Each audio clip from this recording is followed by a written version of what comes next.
우리 옆에 있는 분들하고 인사 좀 나눌까요? 반갑습니다. 한 주 동안 안녕하셨습니까? 은혜의 시간 되시기를 바랍니다. 여러분, 기도원 하면 무엇이 생각나십니까? 우리 초등학교 아이들도 기도원에 대해서 많이 배우는데 기도원 하면 딱 떠오르는 이미지가 뭔가요? 300명의 용사를 얘기하죠. 기도원 외에 300명의 용사가 합세하여서 미디안 군대를 처음 물리쳤다. 그래서 기도원 하면 300명의 용사가 생각이 납니다. 근데 한 가지 질문을 던지겠습니다. 기드온의 300명의 용사가 몇 명과 싸워서 이겼나요? 맞히는 분에게 선물을 드릴까요? 왜냐하면 맞히실 분이 없을 것 같아서. 기드온의 300명의 용사가 몇 명의 미디안의 군대와 싸워서 이겼습니까?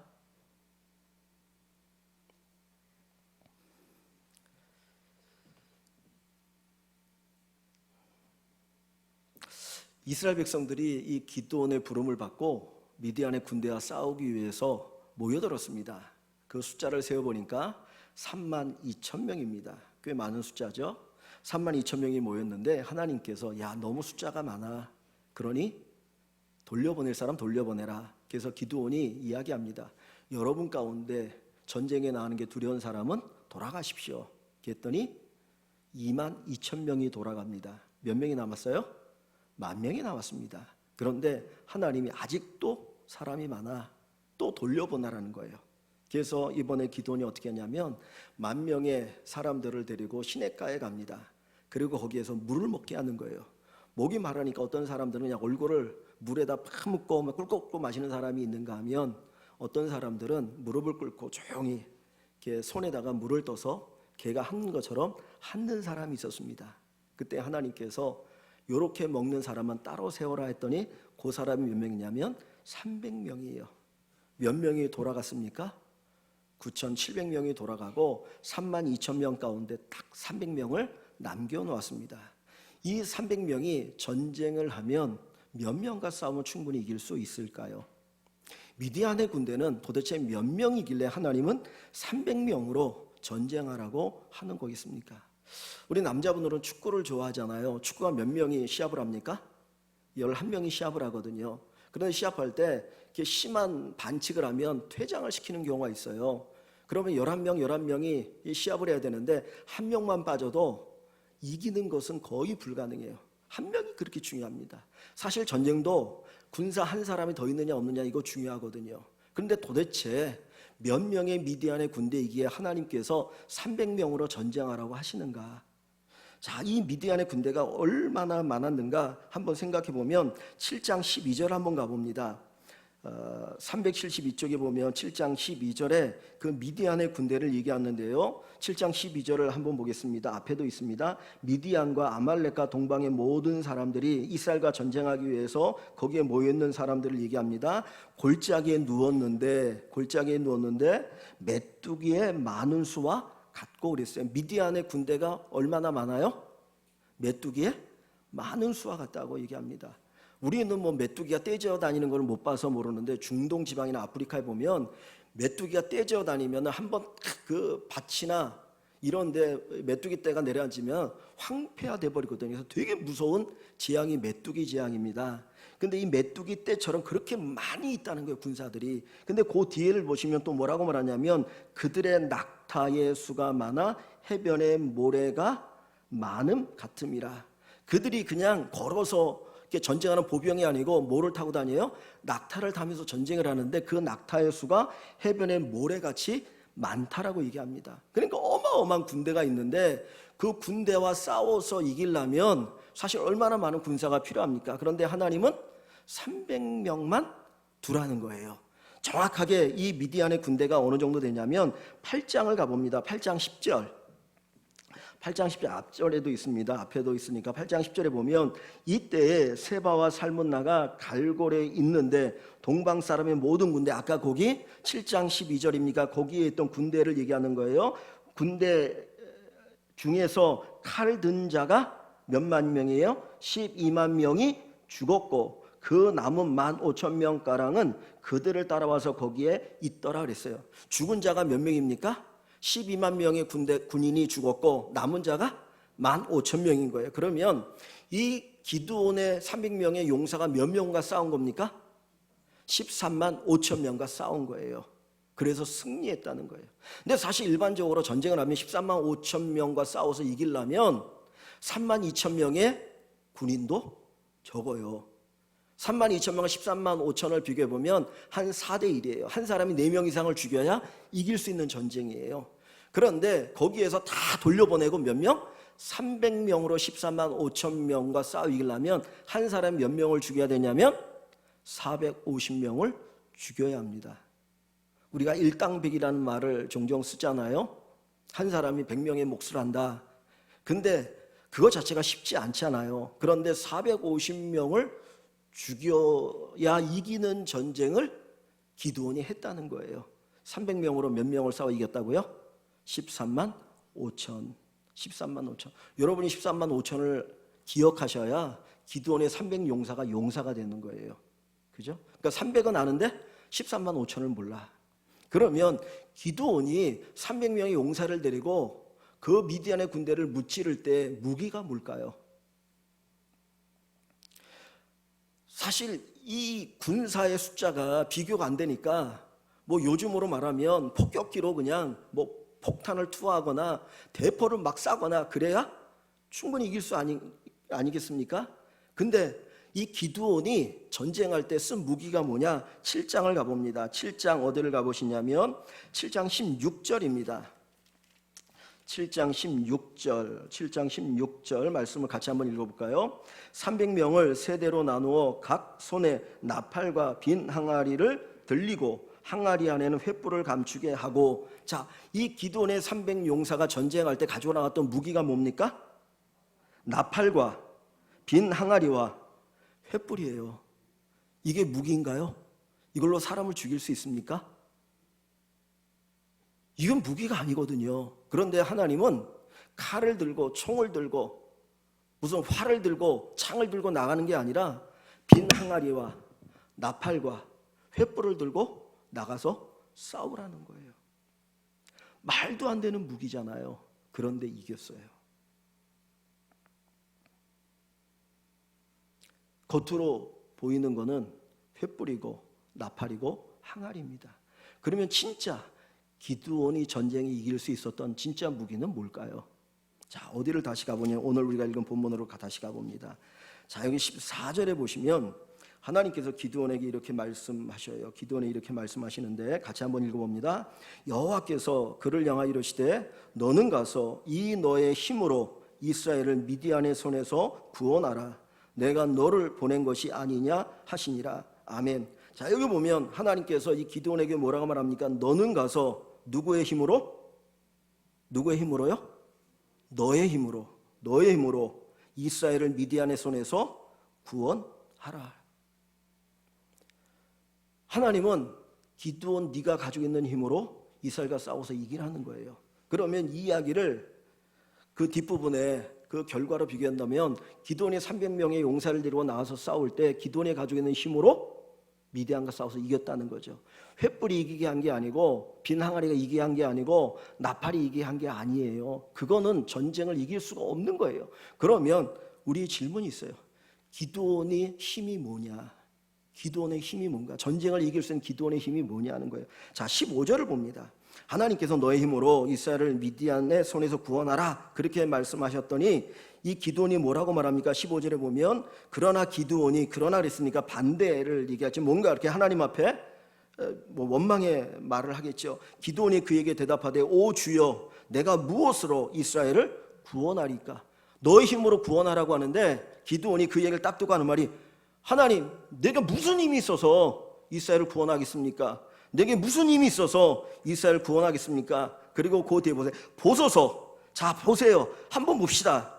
나의 집은 므낫세 중에 극히 약하고 그랬어요. 이스라엘은 야곱의 12아들의 후손으로 12지파가 이루어진 나라예요. 그러니까 지파가 12이 있는데 그 중에 므낫세 지파는 이 약한 지파예요.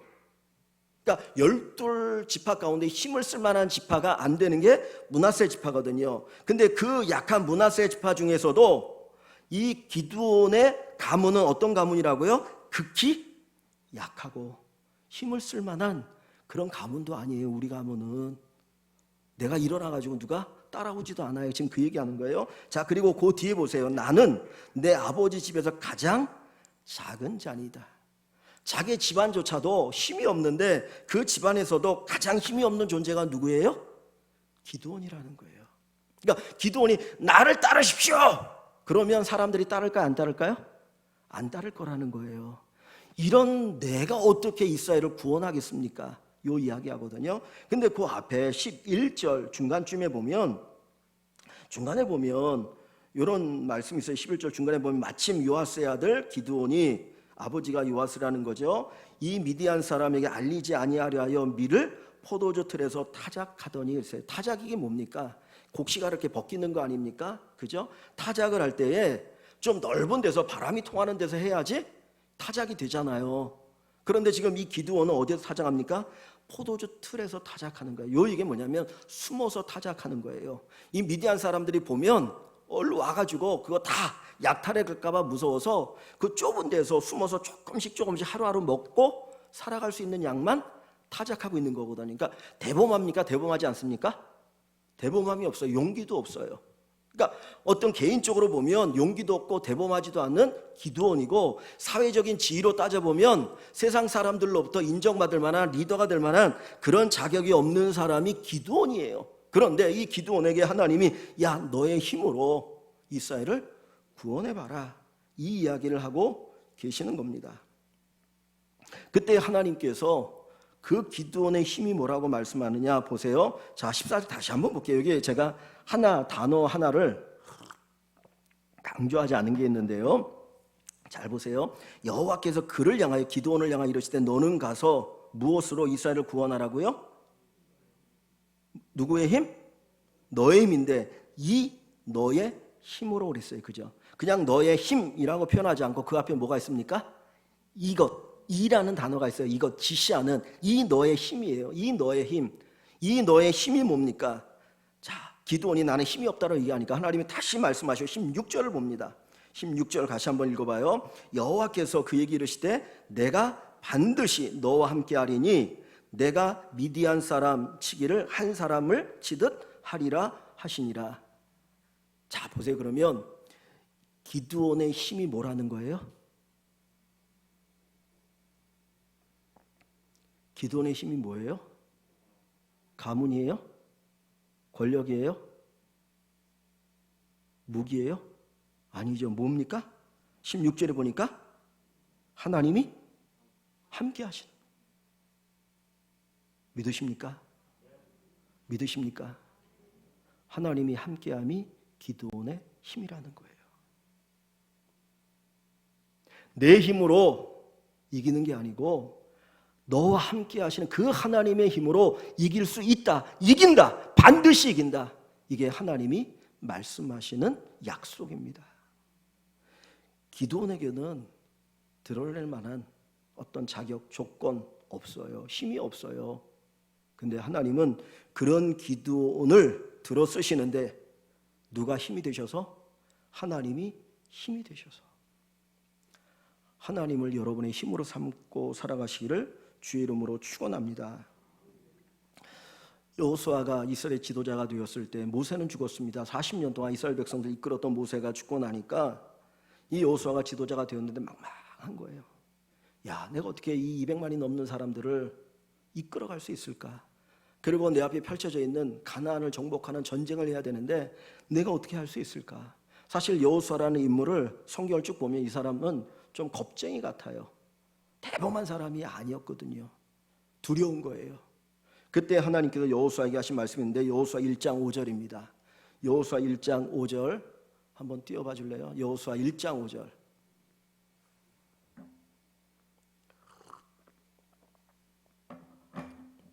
같이 읽습니다. 내 평생에 너를 능히 대적할 자가 없으리니 내가 모세와 함께 있었던 것 같이 너와 함께 있을 것임이니라. 내가 너를 떠나지 아니하며 버리지 아니하리니. 아멘. 하나님께서 이 여호수아에 주신 약속인데 내 평생에, 너의 평생에 너를 능히 대적할 자가 없을 것이다. 너 이길 자가 없어. 그 이유가 뭐라고 말합니까?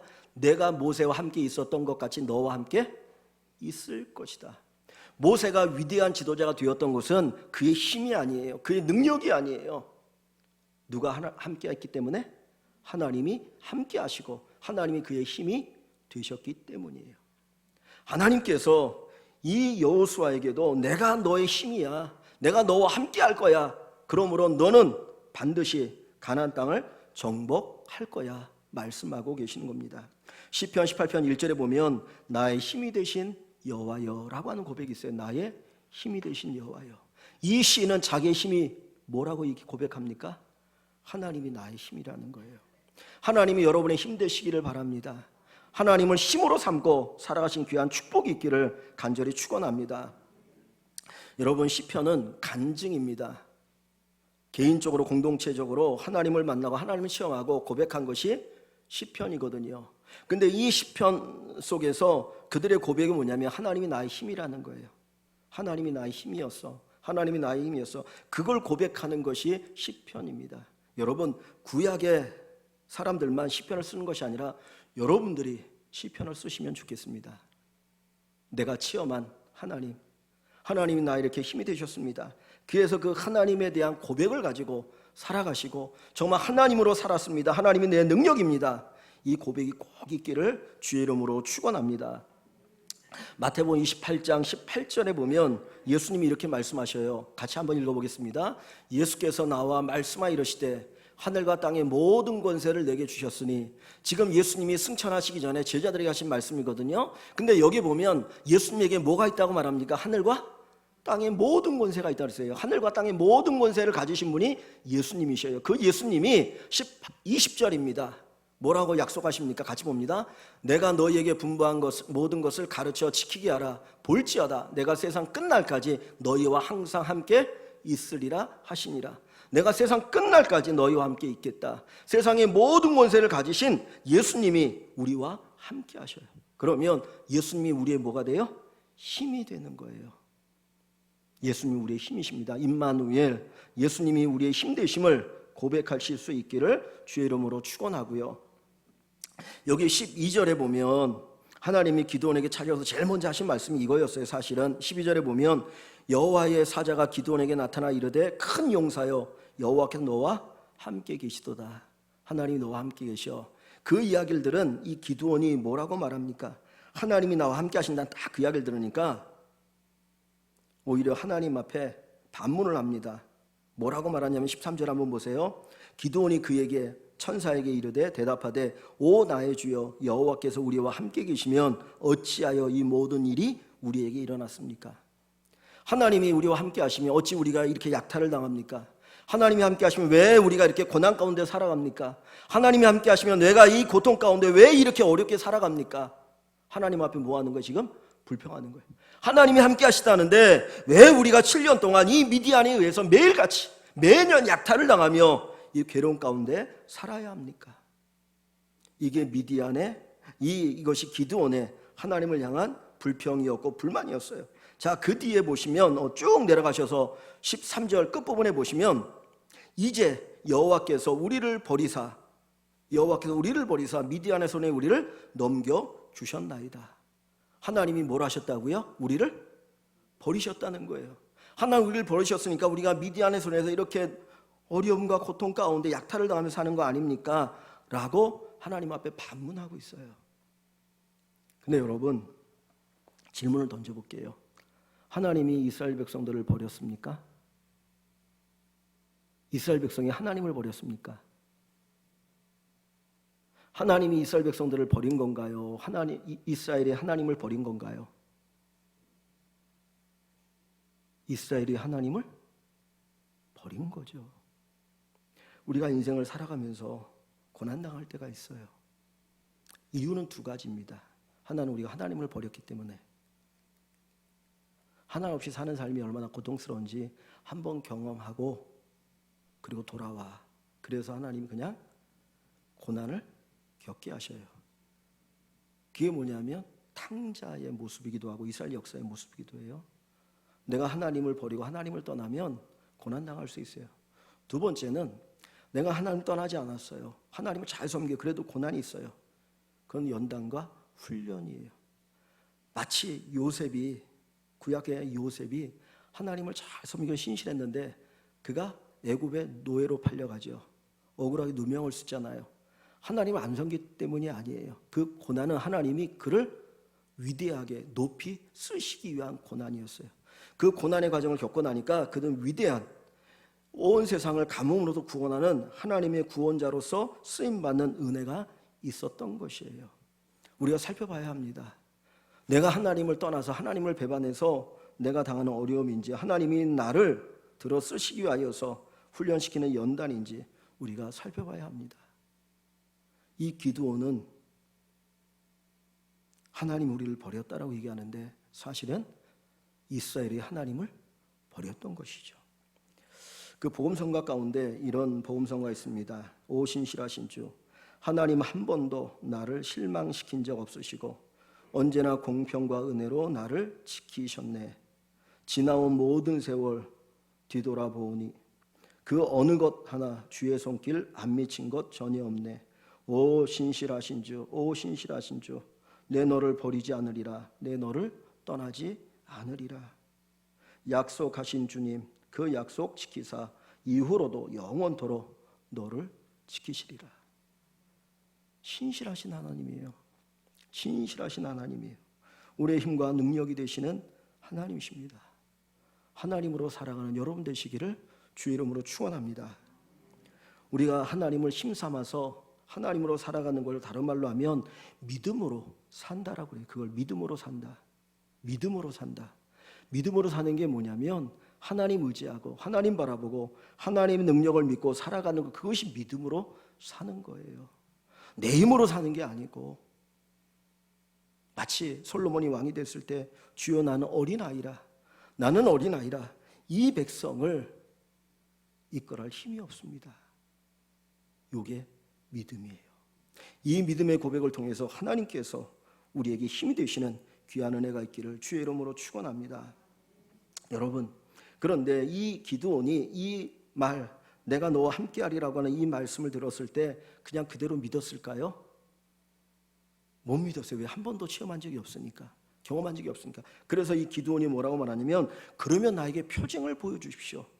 나에게 진짜 하나님이 우리와 함께한다는 표징을 보여달라고 요청을 해요. 그리고 나서 잠깐만 기다리세요. 그리고 집에 가가지고는 염소 새끼 한 마리를 잡아오고, 그리고 밀가루를 가지고 무교병, 빵을 만들어 가지고 그리고 바위 위에 올려놓는 겁니다. 하나님께서 진짜 나와 함께 하시고 나의 힘이 되시는 것들을 한번 보여주십시오. 그랬더니 바위 위에서 불이 나와서 그 제물을 살라버려요. 자, 어디를 한번 보시냐면 18절 앞부분을 한번 봅니다. 18절에 보면 뭐라고 나와 있습니까? 내가 6장 18절, 내가 예물을 가지고 다시 주께로 와서, 예물이 뭐예요? 하나님 앞에 제사를 드릴 때 드리는 것을 예물이라고 얘기하잖아요. 그죠? 그러면 지금 이 기드온은 무엇을 통해서 하나님이 자기와 함께 하심을 체험하는 겁니까? 예배를 통해서, 제자를 통해서. 우리가 세상에서 하나님이 나와 함께 하시고 나의 힘이 되고 능력이 되는 것을 우리가 어디에서 먼저 확인해야 돼요? 예배 가운데 확인해야 돼요. 정말 예배 가운데서 하나님이 나의 힘이 되고 능력이 되고 나를 도우시는 분이라는 것을 먼저 예배 속에서 우리가 먼저 깊이 깨달아야 합니다. 뭐 칭찬하는 얘기니까 해도 될 것 같은데, 제가 제일 싫어하는 교육자는 예배 시간에 졸고 자는 사람이에요. 교육자가 예배 시간에 졸고 자면 다 있잖아요. 예배 가장 중요하다고 생각하고 하나님 앞에 예배 드리는 사람을 세우기 위해서 있는 게 교육자잖아요. 그죠? 제일 싫어합니다. 거꾸로 뒤집으면 제가 정말 제일 좋아하는 교육자는 예배 잘 드리는 교육자예요. 설교를 잘하고 못하고 일을 잘하고 못하고 그건 둘째고, 하나님 앞에 예배를 정말 잘 드리는. 근데 제가 이제까지 우리 교회에서 있었던 교육자들 가운데 예배 제일 잘 드리는 분이 제가 보니까 김 목사님인 것 같아요.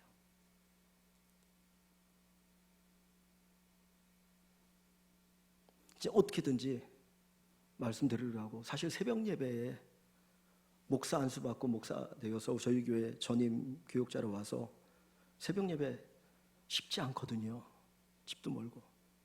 제가 새벽 예배 때 봐도 앞에서 봐도 찬송할 때든 말씀을 들을 때든 안 졸아요. 가끔 얘기하다 보면 그런 얘기들, 목사님 이렇게 귀하고 소중한 시간에 그냥 와가지고 가만히 앉아있다가 주보에다 낙서하다 돌아온 사람 보면 너무 가슴이 아파요. 이 귀한 하나님 앞에 예배 드리는데 왜 그러고 있다가 가느냐. 지금 기드온이 하나님이 나와 함께 하시는 거 어디에서 그거를 확인합니까? 예배에서 확인하는 거예요. 하나님이 내 능력이 되는 거를 어디에서 확인합니까? 예배에서 확인하는 거 먼저. 진짜 우리가 예배에 목숨을 걸어야 되는 이유가 바로 여기에 있어요. 내가 예배 제대로 드리지 못하면 하나님 나의 힘 되심을 우리가 경험할 수가 없어요.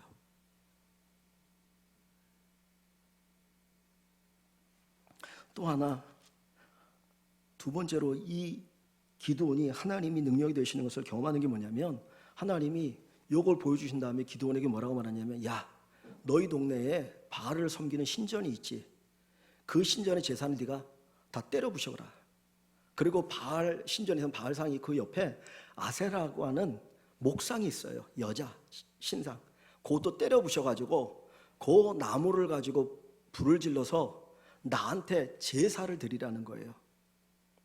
그랬더니 기드온이 낮에는 사람들이 많이 보니까 못하고 사람들이 잠들었을 때 밤에 친구 몇 사람을 데리고 가서 바알의 신전에 들어가 갖고는 바알의 제단을 때려 부시고 그 아세라 목상을 쪼개 가지고 거기에다가 송아지로 7년 된 소를 제물로 태워 바칩니다.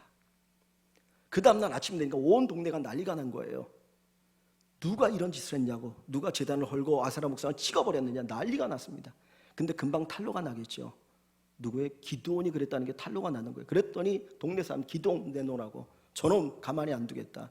어떻게 우리가 섬기는 이 바알의 신전을 이렇게 망가뜨릴 수 있냐고. 그랬더니 기드온의 아버지가 사실은 이 우상 숭배하는 사람이었어요. 그 신전의 관리자가 기드온의 아버지예요. 근데 이 아버지 대답이 명답이에요. 뭐라고 하냐면, 진짜 바알이 신이면, 능력 있는 존재면 바알 스스로가 자기를 위해서 다툴 거야. 그죠? 바알이 신이 아니면 아무 일이 없는 거고, 바알이 신이면 기드온에 대해서 뭐 벌을 내리든지 뭐 하지 않겠느냐. 그러면서 봐라 그랬어요. 근데 무슨 일이 생겼을까요? 안 생겼을까요? 아무 일도 안 생겼어요. 그러면서 그걸 통해 뭘 깨닫는 겁니까?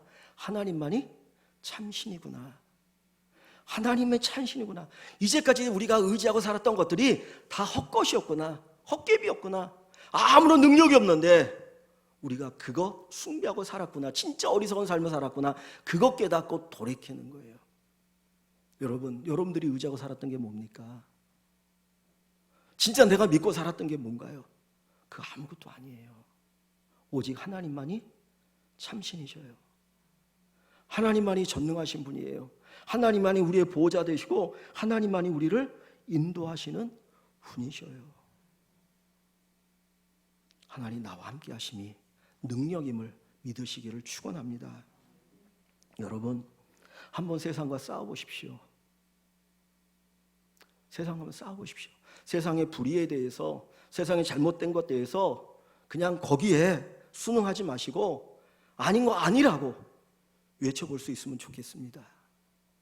내 안에 일어나는 온갖 잘못되어진 이런 감정들, 두려움과 근심과 걱정과 염려에 대해서 그냥 거기에 빠져서 넘어가고, 내가 세상에 항복하지 않으면, 세상의 것을 구하지 않으면 나 못 살겠구나, 그러지 마시고, 나를 살리신 분은 하나님이야. 내가 하나님 말씀대로 살면 하나님 나를 지키셔. 이 고백을 가지고 살아가시면 좋겠어요. 하나님 우리를 보호하시지 누가 우리를 보호하겠습니까? 하나님 말씀대로 살아보지 않으면 하나님의 능력인 거 우리는 체험할 수가 없어요.